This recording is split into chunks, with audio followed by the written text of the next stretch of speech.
शिवराय तहसील क्षेत्र के दिलदार नगर निवासी श्रीनिवास यादव एवं कमला देवी के पुत्र प्रिंस कुमार ने अपने चौथे प्रयास में उत्तर प्रदेश लोक सेवा आयोग परीक्षा में 31वां रैंक पाकर एसडीएम पद पर चयनित हुए हैं।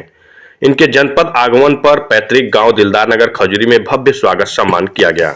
दिलदार नगर स्थित पैतृक निवास पर सम्मान समारोह का आयोजन करते हुए क्षेत्र के प्रबुद्धजनों के द्वारा उनका फूलमालाओं से अभिनंदन किया गया।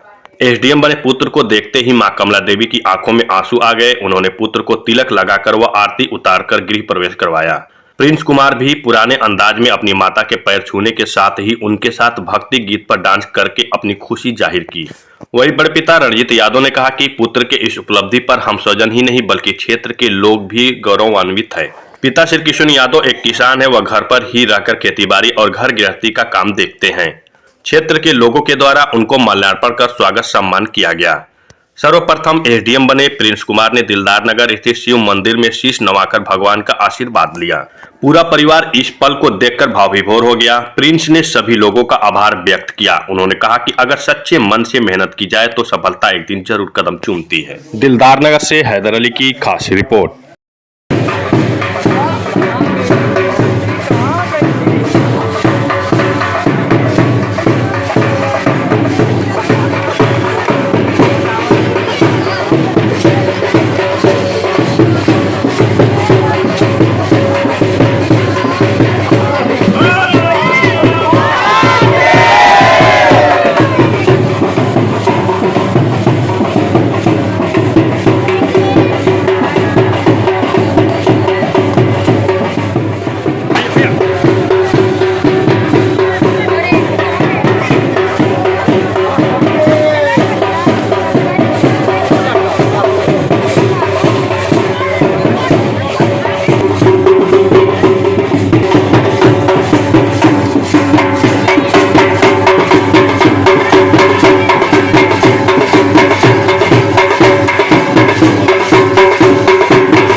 आप 31वें रैंक पर एसडीएम पद पर चयनित हुए हैं, कैसा महसूस कर रहे हैं आप?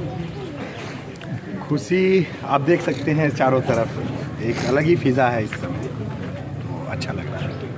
आपके परीक्षा के दौरान किन किन परेशानियों को सामना करना पड़ा और कैसे ये आप सफलता पाए हैं? देखिए, परेशानी और चुनौतियाँ तो लाइफ में मिलनी ही है। आप अगर कोई तैयारी कर रहे हैं, कोई भी कार्य हो, अगर ये सिविल सर्विसेज ही नहीं कोई भी प्रोफेशन करेंगे आप, तो उसमें आपको चुनौतियाँ मिलेंगी। एक किसान को चुनौती मिलती है, एक साइंटिस्ट को चुनौती मिलती है, एक स्टूडेंट को चुनौती मिलती है। उसी प्रकार से इसका भी अपनी एक अलग चुनौती है। चुनौतियाँ मिलती हैं, सामना करते हैं हम लोग, सफलताएँ असफलताएँ सारी चीज़ें मिलती हैं। लेकिन आपके परिवार की क्या भूमिका रहती है, आपकी क्या भूमिका रहती है, इस पर ज़्यादा निर्भर करेगा कि आपको सफलता कैसे मिलती है। मुझे समय लगा, मेरा जर्नी एक वनवास से जैसा ही था। जैसे राम जी का प्राण प्रतिष्ठा हुआ, राम जी वापस आए, उसी तरह मेरे अगले दिन रिज़ल्ट आया, तो मैं भी एक तरह से वनवास से वापस आया। मेरी जर्नी 7.5 साल की रही है, 7.5 साल की रही है, 7 साल 6 महीने 23 दिन की। इसमें मैं 3 बार ऑलरेडी पहले भी इंटरव्यू में पहुंच चुका था। वहां पे असफलताएं मिली, वहां पे चूक गया, कुछ 10 नंबर, कभी 2 नंबर, कभी 5 नंबर, लेकिन लगा रहा। जो 10th क्लास 10th 12th मैंने क्रिश्चियन कॉन्वेंट स्कूल दिलदार नगर से ही किया हुआ है। तत्पश्चात मैंने all India engineering examination entrance examination को पास किया। NIT सूरत मिला, सरदार वल्लभ भाई नेशनल इंस्टीट्यूट ऑफ टेक्नोलॉजी, जहाँ से मैंने कैंपस प्लेसमेंट किया, 2 साल जॉब किया फिएट इंडिया ऑटोमोबाइल्स लिमिटेड में। वहाँ पे रेनाउंस जॉब था, ऐसा नहीं कहूँगा कि जॉब ख़राब था या कुछ अच्छा नहीं था, बट एक ललक थी कि मुझे सिविल सर्विसेज को ज्वाइन करना है। मैं क्लास 10 में था तो अपनी माँ से बोला था कि मैं पहला इंजीनियर बनूंगा जो राष्ट्र प्रौद्योगिकी संस्थान से पढ़ूंगा। ये मैंने अपनी माँ से क्लास 10 में था तब बोला था, मैंने अपने गाँव का पहला बनूंगा इंजीनियर। फिर जब 10th में भी ये भी बोला था, पहले मैं इंजीनियरिंग करूंगा फिर IAS की तैयारी करूंगा। अभी IAS तो क्रैक नहीं हुआ है, ट्राई कर रहे हैं, लेकिन हाँ PCS मेरा क्रैक हो गया। माँ को मैंने फिर से गिफ्ट दे दिया, लेकिन IAS बन के जरूर दिखाऊंगा। जैसा कि आपके पिताजी किसानी के तौर पे जुड़े हुए हैं और आप एसडीएम बने, घर में भी बहुत भावुक का माहौल हो गया है आपके खुशी के मौके पे। बतौर एसडीएम आप अपने क्षेत्र के लिए या अपनी जनता के लिए क्या मैसेज देना चाहेंगे या क्या उनकी सेवा कर पाएंगे? देखिए, एज SDM नहीं, बट मैं एक अभी तो एसडीएम बना तो एक अलग माहौल है, वो अलग विषय है, सफलता से ही लोगों को पहचान होती है।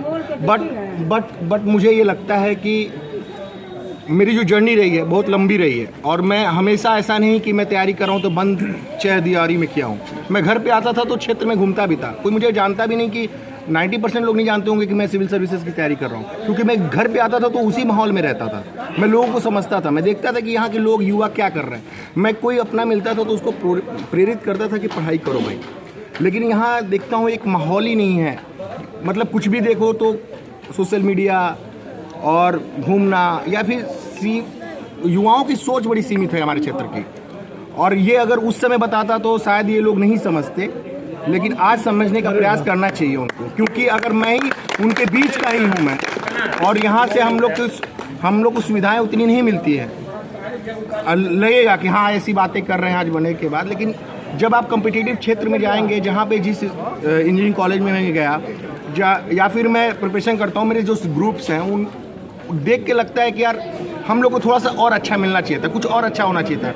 लेकिन अपने ये भी मुझे अच्छा लगता था कि मैं वहाँ से आया हूँ तो कोई भी आ सकता है। मैं जब रिजल्ट हुआ, जब एसडीएम से सेलेक्ट हुआ, तो मैं दीदी से ही बोला मैं एसडीएम बन सकता दीदी, तो अब तो कोई बन सकता है, मेरा ये स्टेटमेंट है। तो बस लोगों को लगना चाहिए, करना चाहिए। कैसे लगा आपको कि आप एक बढ़िया जॉब कर रहे थे और फिर यूपीपीसीएस ट्रैक कर पाना, कैसे लगा कि मुझे इस फील्ड में जाना चाहिए? क्या मतलब क्या था दिमाग में, क्या विचार? जी, बचपन से मेरी मम्मी मोटिवेट करती रही कि बेटा तुम पढ़ाई करो। मुझे आज भी याद है जब मैं इंजीनियरिंग में था, जब जॉब लगी तो मम्मी के पास आया। मेरे उस समय बाबा जिंदा थे गांव पे, वहाँ पे गए उनका पैर छूने, तो बाबा बोले, बाबा भी बोले मम्मी भी बोले, बाबा से बोले कि बाबा नौकरी लग गई। बाबा बोले कि अच्छा बधाई हो बेटा। मम्मी बोली कि नौकरी नहीं करना है तुमको, नहीं जाना है ज्वाइन करने। नौकरी लग गई। लेकिन मम्मी से बोला मम्मी कर लेने दो, 2 साल थोड़ा एंजॉय कर लेने दो। मम्मी को लगता था कि तुमको जाना है सिविल सर्विसेज में, तुम करो, तुम डरो मत। फेल होता था, मम्मी से बात करता था, माई से बात करता था। ये लोग हमेशा मोटिवेट करते रहे हमें, हमेशा। मेरी बहनें, मेरे भाई, मेरे सभी लोग मोटिवेट करते रहे। एक बार फेल हुए कोई बात नहीं, 2 बार फेल हुए कोई बात नहीं, चलो। आते थे 10 दिन 15 दिन यहाँ एंजॉय करके जाते थे, फिर घर पे उस रूम में बंद हो जाते थे। जी, पढ़ाई के दौरान या बाहर रहने के दौरान वो ऐसा क्षण जो आपको काफ़ी तकलीफ दे रहा हो या बहुत यादगार, हमेशा जो है यादगार रहा है? देखिए, जब मैं तैयारी कर रहा था, ये मेरा इस बार जब अटेम्प्ट दे रहा था मैं, ये मैं पूरी लाइफ नहीं भूल सकता। क्योंकि एक होता है मेंटली चैलेंज होना और एक होता है फिजिकली चैलेंज होना। मतलब ऐसा नहीं कि मैं हैंडीकैप की बात कर रहा हूँ, मतलब एक मेंटल प्रेशर होता है। 7.5 साल लंबा गया, ये मेंटल प्रेशर आ रहा था। जॉब छोड़ के आया हो, तुमको अपॉर्चुनिटी थी बाहर जाने की, नहीं गए, तो एक स्टूडेंट के फेजेज़ में आते हैं ये सारी चीज़ें। फिर इस अटेम्प्ट में क्या हुआ कि आफ्टर क्लियरिंग प्री एग्जामिनेशन मेरे थोड़ा बॉडी का विटामिन डी कम होने लगा, क्योंकि रूम में रहते थे और मुझे ये पता नहीं था। और जब मैं मेंस देने गया तो इट वाज लाइक कि मेरा इधर कमर में बहुत ज़्यादा पेन था, तो मुझे पता नहीं था कि मुझे क्या चैलेंजेस हैं अभी बॉडी में। मैं गया एग्ज़ाम देने के लिए, 6-6 घंटे का एक दिन में 4 लगातार 4 दिन पेपर चलता है। मैं एक पेपर कंप्लीट करके उठता था तो मेरे हाथ ऐसे नहीं उठते थे, सोचता था पानी पी लूँ, तो वो भी नहीं पी पाता था। फिर 1.5 घंटे बाद पेपर देना होता है 3 घंटे के लिए। मुझे लगा कि ये अब नहीं करूँगा मैं, अब ये मेरी लास्ट अटेम्प्ट कर दे ईश्वर, मुझे नहीं करूँगा। मैं टूटा था उस समय। पेपर दे के आया, उसके 2 दिन बाद मुझे स्लिप डिस्क हो गया। मैं 2 महीने बेड पे था, मैं अपने कपड़े भी नहीं धो पाता था, मेरी मम्मी धोती थी, खाना मेरे रूम में आते थे। तो ये जो लास्ट 3-4 महीने में जो परेशानियां मैंने देखी है और उसके बाद ये पल देख रहा हूँ, तो मुझे समझ में नहीं आ रहा कि इसको कैसे बयां करूँ।